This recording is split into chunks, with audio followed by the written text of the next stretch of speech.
this out. Here we are. Look at, it's weird. We're headphone free, but I know it's working because I checked with the headphones. Chickadee, chickadee, checked. Theme song, theme song, theme song. Do you remember how to say it? No. This is the theme song. This is the theme song. Fuck you, John. Because this is the theme song to say fuck you, John. Because he gets really mad when I say welcome to. When wife gives you lemons, Jesus. That's what they just got right out of the gate. That's not nice. I know. So, look at your burp. Ew, that's gross. it showed up. That's awesome. Do you have any notes? It kind of stank too. Yeah, I do. So I went to pick up Caleb's wallet the other day. Yeah. I've been waiting for this story. This is a fun story. So, was it a couple weeks ago? Some actual showed that there's still some humanity in the world. Somebody found Caleb's wallet, and they turned it into the local bank branch because that's where his debit card was in there. So that's where it got turned into, which was great. So they call him, say, hey, we found your wallet. We'll have it in the safe. You can just come get it. Great. So, it took us about a week and a half to get it because he was so busy and we were all so busy. So and banks aren't open a lot anymore. Yeah, and the hours are weird, but luckily you can, bank online and get money and debit cards and all that blah, blah, blah. Anyway, so we get to the bank. Plug just blew in my nose. I'm sorry. Wow. So we get to the bank and a bug flew in our nose. So we get to the bank. We walk in, and when you first walk in, there's always the main information type counter. So are you here for an appointment, or are you going? You know what I'm saying? Blow it out if you need to. No, just go. So we walk in, and the manager lady is helping another lady, and I'm good 10 feet away. I'm not in anybody's space, waiting patiently. Caleb and I are just hanging out, and I didn't want to go to the line because I didn't know. I figured we'd go to the information lady and find out, right? So we're waiting, and she looks up. It's been a minute or two, and she looks up and she goes, "Do you have an appointment, or can I help you get to where you need to go? Do you have an appointment?" And I go, "No. Somebody called and said they found my son's wallet, and it was here." And they go, "Oh yeah, we know who you are. No problem. She's all, go up to the front and they'll, get in the line right there. There was no one in line. She goes, just hop up to the front right there and they'll help you. And as she's telling me this, the lady who she's helping turns around and looks at me and goes, "Let me finish my transaction." Just like that. And I go, I'm silenced. And the manager lady goes, "Ma'am, don't talk to him like that. Turn around. Look at me. Talk to me. You're not talking to him." I go, "Man, the fuck was that?" Caleb just kind of standing there. And she mumbled something, and she's like, "Talk to me. Don't listen to him." And I was like, "Fucking bitch." Right? And I know she heard me say something like that, mumbled it. So she goes, and that's when she's like, "Hey, just go to the counter. They'll help you out. Thanks for being cool about it." And I go, "Yeah, no problem." And I look at the lady, and I go, "Now you can finish your transaction, twat." And I turn around and I walk away. Jonathan. She says nothing. Nothing. The manager walks over to me about 3 minutes later and goes, "I am so sorry that you had to deal with that." What the fuck universe are you in? That's how bitchy this lady was being. She was being a bitch to the manager too. So she goes, "I am so sorry you had to deal with that." I go, "No, it's cool." I go, "I'm sorry I had to call her a twat." She goes, she started laughing, and she had told that lady she had to go get in line for something, so now she's in line behind me. Oh my goodness. And now she won't even get within 30 feet of me. And I'm just smiling the whole time. I thought it was fucking-tastic. And then my transaction took way longer, so it was even more amazing that bitch had to wait. And she was such a bitch. And I was like, I go, "Now you finish your transaction, twat." I just walked away. What if she found out her mom was dying? Or what if she found out her husband was cheating on her? Well, and she was just having a bad day? Well, Don't take it out on me. I didn't fucking cheat. Alright guys, so I have this stupid cough. It won't go away. Tommy, which is why I have not answered your email, because I was hoping it'd go away before I did your podcast. No. So, anyway, so that happened, and that was that exciting story that I've been waiting to tell you. Fucking crazy. Awesome. Yeah, I totally called that Jewish. That was awesome. I was like, I I felt powerful. Like, I was like, that's such a cool word. I love the word twat. Because she didn't know what to do with it. And I love the word cunt. Kind of like how she silenced me with her rudeness when she turned around, which is very rare for me to be that silenced when someone's acts that way toward me. I'm like, oh. And then I was like, fucking twat. And that was my brain was just, oh, what a twat, what a twat, what a twat, and then it just came out. Which makes me think maybe I should have been in England, because England, they throw cunt around, and cunt does not have the power that cunt has in America, which I don't know why cunt has such a power in America. Silly. But bloody cunt is just... So that was that story, and then that was how our weekend started on a Friday, and then we did a celebration of life for my aunt, who passed a while back, but it was finally, we're able to get all of the family together, my cousin, my uncle, and it was nice. It was cool to see the whole family. It was great to kind of hang out and mingle. My uncle went on a little weird tangent. He kind of got off the rails for a minute, but he found his way back to the rails and did find the clothes. He came back. It was kind of fun. He steered in a weird way. He veered and came back. It's fine. It was weird. And no, but it was good seeing. It was good to see everybody. Okay, but also there is an ongoing character in our lives, John, in our lives, that she just says these comments to John and I separately. And we've talked about her on the podcast several times. She's the one. She's the same one who was always. And I was like, oh, you know me. It was always trying to get in trouble. Oh, I know. Like, Jesus, how do you know? You don't know me. Well, I'm a rebel. I'm all. Which, by the way, I got called a rebel at med spa too, and I'm all. I'm a fucking people pleaser, but anyway. That's so funny. So this ongoing character, and she's funny. Like there's moments that she cracks me up, and then there's moments you just want, what a twat.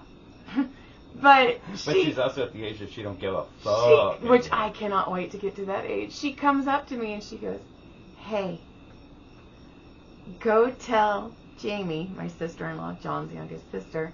By the way, I'm still younger. I'm younger out of the 4, by the way. Whatever. But she goes, go tell Jamie that you're my favorite." And I was like, what? The Rebel's your favorite? And I got kind of excited because I have a weird thing like Brody where I like to be people's favorite. And she goes, I mean, it's just a joke, but go tell her. Damn. And I was all... That's like that backhanded freaking... I was all... Like, I think you're great if you were a little better at that. Yeah. I was like, thanks. But anyways, the celebration life, it was cool seeing a lot of people that we haven't seen in a long time. It was kind of cool. But can we just say a fuck you to Caleb? Our son, yeah. He they had a moment where everybody could get up and speak, and my couple of my cousins and my uncle got up, and I was like, I kind of wanted to say something, but I just didn't really have any real stories I could just plant one on. Right. I could have planted the Hot Wheels story out there. It would have been funny, but I didn't really want to. I wanted to just listen, and so our son Caleb got up there. And right when I was standing up, by the way, because I had a story, because John's aunt made these raisin oatmeal cookies, and those raisin oatmeal cookies are my favorite. And so when they moved to North Carolina, I was super sad. And that year on my birthday, wrapped in perfect, because she was so organized. They were wrapped, they were soft, they were perfect, and they came exactly on my birthday. She made me cookies from North Carolina and sent them to me. And I believe I still have them. I'll have to look it up. But every once in a while, she used to just randomly text me too and just be like, "How are you? Hope you're great." And like when they first moved out there, and she was feeling a little homesick and everything. Because for what it's worth, when we were younger, we didn't really have Christmas with that half of the family. It was really weird, right? So So you told me this, yeah. Right, because my. Anyway, there was some family things that happened. There's some friction. And Silly. So there's some family things that happened, and then so there was some separation. So we didn't do a whole lot of Christmases with that side of the family most of the time. Now, what? Just the dogs, one by one. Yeah, all 4 of our dogs just came around the corner. 3. Oh, Franny 3. Francis. See, now I even forgot what we were talking about. Christmas. Oh, and how she misses you. How you? Oh, how? No, yeah, she would miss. She was would homesick. text us once in a while. Yeah, so she was homesick. So anyway, I was going back to is we didn't really spend a lot of time with that side of the family per se. I spent a lot of time with my aunt and uncle and my cousin when we were younger, but as far as like holidays and goes, like 4th of July's and stuff, all my cousins all were together and playing in the swimming pools and stuff, and we didn't go. Right. 99% of the time we didn't go. I missed a lot of that with all the cousins. Right. So anyway, gee, that made me sad. Don't be sad. So anyway, see, now I forgot again. What the fuck's happening? Am I stroking out? Don't say that. It's not funny. It might be. Anyway, so Caleb gets up. Oh, well, I thought you forgot. Well, I was trying to save you. You were going to remind me again. That you were just saying that she So anyway, text so you she didn't because have... So since we didn't have that side of the family thing the last like 5 or 8 years or so, they came to our stuff and they saw how we were doing it all these years. Right. And they really enjoyed it, I think. Right. So, I think when she left, she missed that. That's how it all turned back to the homesick, all that, and I kept stopping, and the dogs were getting me all attituded. You know what story you could have told? Which ones? Francis! When your aunt and uncle came to the very first Christmas where we were doing Oh my God. When we were doing the freaking White Elephant, where everybody you can steal the presents and all that shit, and I got to pick, and it was early. It was like the second pick, and I was like, okay, this is a big box. This will be fun. I'll open this box, and I opened said box, and there's a calendar. Paper calendar. Just one, $6.99. You bought at the fucking Ralph's on the way over. Calendar. And I think everybody kind of looked at everybody like, oh shit, is that it? That's all that was in it. Like, we had a limit, like it was a minimum of X amount, yeah. and it was like, oh. So the whole time I kept trying to fucking sell this fucking calendar off, and I ended up having a calendar that year. So this thing happened, and it was so... Did the other puppy go out there? She's right there, I think. Yeah, no, I don't see her. Franny Francis! Sorry. So anyway, it was... The calendar was such a thing... I see that we yelled and it was all, hey! We still to this day, anytime somebody opens a white elephant that's like, oh, ew, we call it the calendar. We're like, oh shit, we got a calendar. That was the best. And I think it was maybe my other cousin that brought it. I don't think it was. Well, it could have been. They were pretty tight. They were frugal as fuck. So yeah. That family was tight with their money. And you know what? Hey, good for them, because they're all financially secured, and we're like, hey, pew pew pew pew pew pew. But anyways, this whole story goes to Caleb gets up. Oh yeah, back to the celebration of life. Caleb gets up. And I was like, oh fuck. I even think I said, oh fuck, out loud, because I knew whatever he was going to say was going to like hit me, because, it's your fucking kid. And it reminded me, I was like, oh shit, because every funeral, they would do that, where would you like to speak? And right. I fucking talked at every funeral. And I remember my dad was, like, grabbed me one time. And, like, my mom tried to grab me. And I've written a book. I've gotten this now. I was like, nope. Well, this was when I was young. No, I mean, I've written a book to read to you today about... Right. And I'm like, no, I'm touching that microphone. I want that microphone. And so... I was like, oh, okay. So Caleb was like, Aunt Sandy's the one that got me into, gaming, some gaming, video gaming, and I don't know, it was just really... It was touching. It was very touching. So Aunt Sandy, when we were still struggling, Joy and I, we were still barely making it. God, can you believe we made and Aunt's, no. Well, we haven't made it yet. We're still hanging in. So anyway, we're just doing better than we ever have. So, Sorry. so my aunt, when she moved, she got a new iPad, and she sent Caleb as a gift her iPad because it had all of the games and stuff that they played together on it. And that always just meant so much to Caleb because he felt like she really gave a shit about him. And she was like, honestly, he was her favorite. Oh, yeah. Out of all three of our kids, Tyler was usually, it's like Tyler, and then Brody gets washed out because he's the young one and right in that weird spot.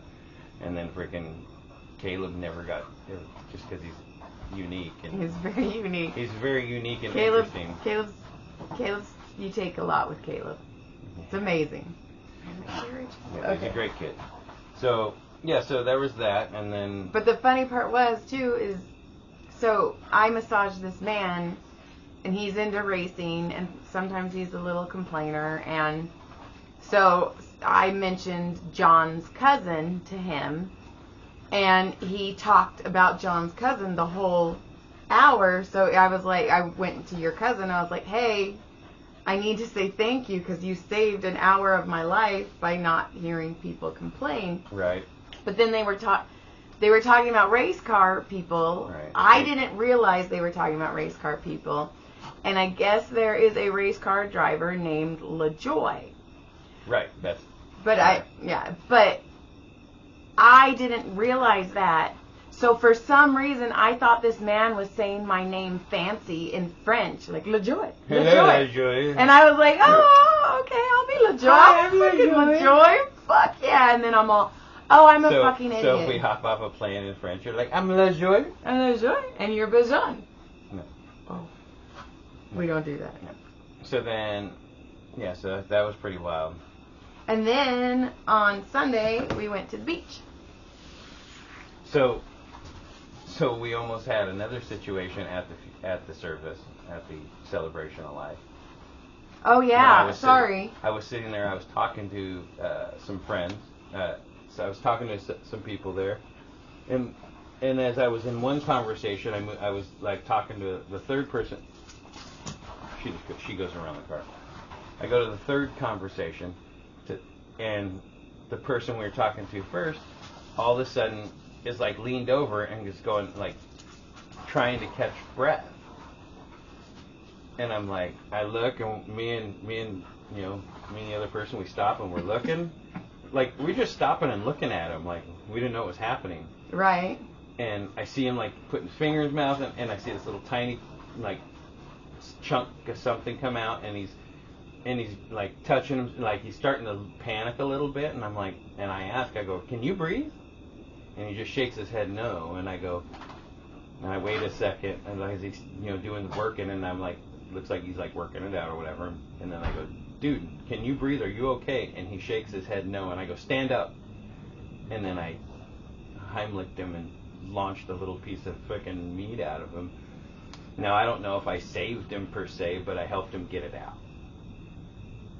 I don't know if I like saved any lives or anything, but I helped him get it out. So that was pretty cool. That's fucking super cool. But I thought that was pretty wild. What's calling you? It's Jason.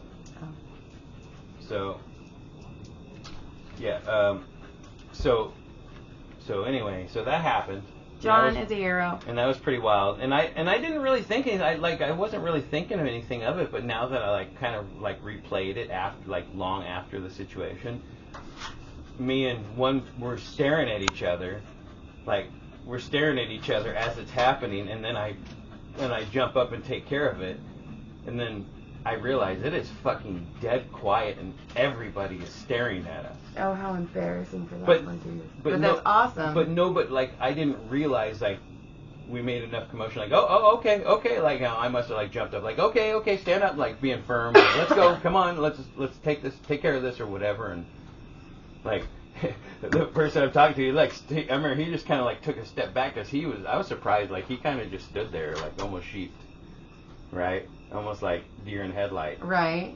And I was surprised that nobody else really moved because we all kind of stared at it. It was, what it reminded me of? Remember when we saw that guy on the bike run the light and hit that truck? Yes. And then he flew over it and landed on its back, and how there was a lot of cars in the area, and not one single person for like the first like 30 seconds there was like first 10 seconds wanted to get out of the car, and then I from like 10 cars back jumped out and ran to the guy. That's what it felt like. Like it was that like nobody did anything while it was happening. Like, oh shit, even I was like, is this real? Is this real? Is this real? And then when I thought, okay, shit, this might be real, that's when I helped out. And then when I came inside, people like all our families kind of our group is inside. Well, let me tell my part. I'll let you take it from here. Just my part. I'm just gonna take we're just gonna do a side picture. So Michelle comes in, and I'm talking to Jamie and Berto and Jesse. Fuck Jesse, by the way. He was letting Michelle ride on his back, acting like she's his favorite aunt. Shh, whatever. So anyway, I was like, fuck you, Jesse. I'm the best. Anyway, so Michelle comes in, and she's like, oh my God, John just saved somebody's life. He just gave some, and I'm all, what? And she's like, he just gave someone the Heimlich. And I go, fuck. I'm going to have to give him a blowjob tonight. And I go, sorry, Jesse, sorry. And then John comes walking in, peacock feathers, just plumage. Just plumage. It was just my energy. And he walks in, and I was big like, dick energy. He goes, did you hear? And I go, yeah. And I go, I already told Jesse I'm going to have to give you a blowjob tonight. And fucking John's like, hell no, I want the back door. And poor Jesse, he's like... So you're giving up more than a blowjob, woman. So... I'm getting the whole deli.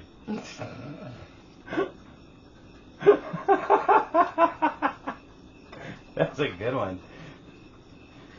So then after that, we just went to the beach. So then Sunday, me, Joy, and Brody went to the beach. It was great. Got burned as fuck. I don't know. We kept applying sunscreen. Fuck that. But we were having a great time. We played in the water and it was really fun. We had a lot of fun.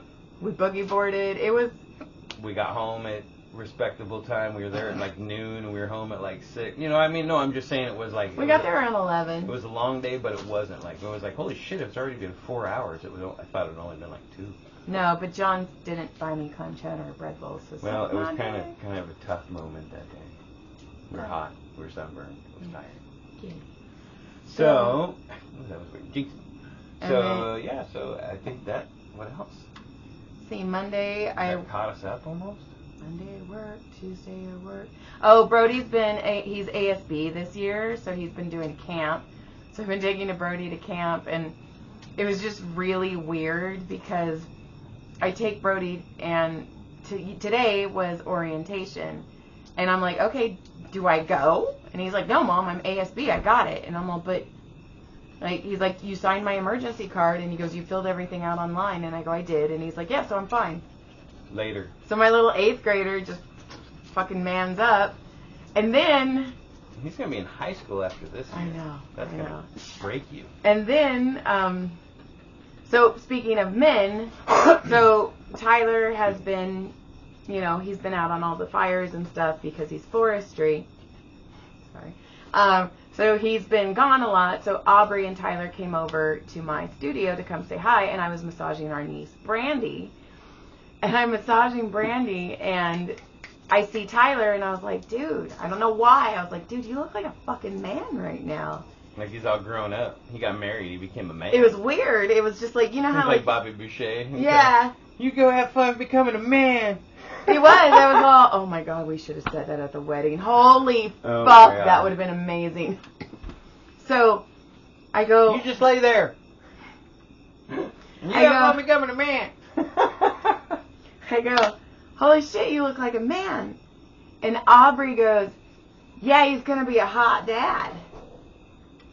And I grab Brandy's hand, and I'm squeezing it. You weren't ready for that? And Tyler goes, yeah, I'm going to be a DILF.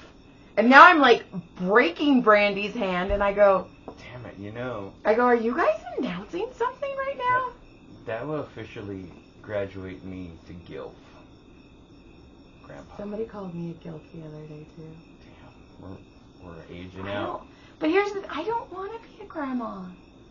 I don't want to raise... You don't have to.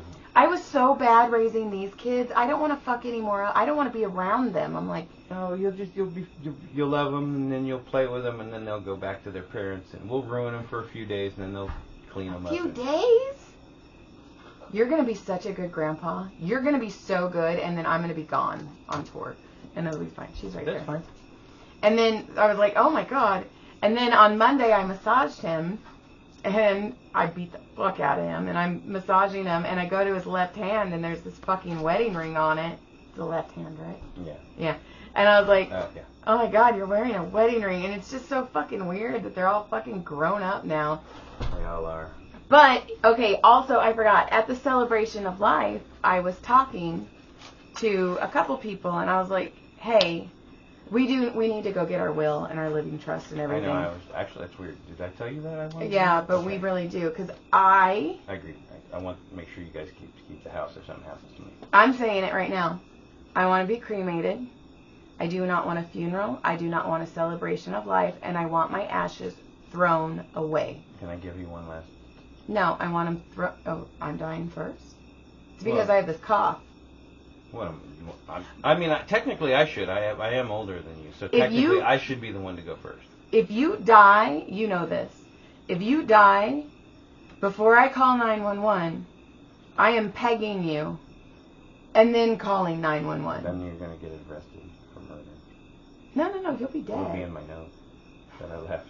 That you haven't Your seen. note? Well, good thing you don't write notes, so I think I'm fine. I had 2 notes today. Don't stop and yell at me. But it was funny because I was saying that, and I was like, I don't want a funeral, I don't want a celebration of life, and I do not want anybody to keep my ashes or spread my ashes. Like, I'm adamant about this. Do not make a diamond out of me, because most likely it's going to be my butthole, and that's the only part you like, and somebody will accidentally lose it, and then they'll feel guilty. And if I lost you, then that's it. Why am I dying first? We're dying together. You're dying, I'm pegging you, and then I'm dying. That's just how life is happening. So weird. So I'm all... Let's not talk about dying, okay? So anyway, there's been enough of that. I was saying that, and then our niece's fiance was like, fuck that, we're throwing you a celebration of life. And I'm all, no, you're not. Like, no. And that's when I really started thinking about this, and I was like, this needs to be notarized and notified, because this is what I want. Also, I think it would be hilarious as if they walked out of the crematorium and all 3 boys like threw me away in the nearest trash can in front of a family and was like, bye, Mom. That would be so fucking funny. It would be funny to watch. That'd actually be a really funny skit, even like an SNL type skit. Because everybody's like, well, don't you want to be spread anywhere? I'm like, what? The Comedy Store where they're gonna vacuum me and I'm gonna end up in the... And I was like, I don't want to be in the ocean. I don't want to be in some fucking redwoods. No, just fucking... And I also don't want to be in a place where it anchors my kids. Oh, Mom's a tree. We gotta go visit Mom's tree. I don't want to be a tree or be buried in one place. I do want to be cremated, but I would. You're gonna be cremated, and I'm gonna put you in discs. Give all my buddies the disc. Here's a disc. Go through a John. Go through a John. And all your discs are gonna have your butthole with my finger going in it. Is that the... And that's stamp? the picture. That's the stamp. And it's gonna say John Barnett. Butthole. Plug me one more time. Plug me one more time, baby. All right. That's a good way to end Lick this. the bread. Check us out. Thanks for listening. I thought this was a pretty good one. Enjoyed.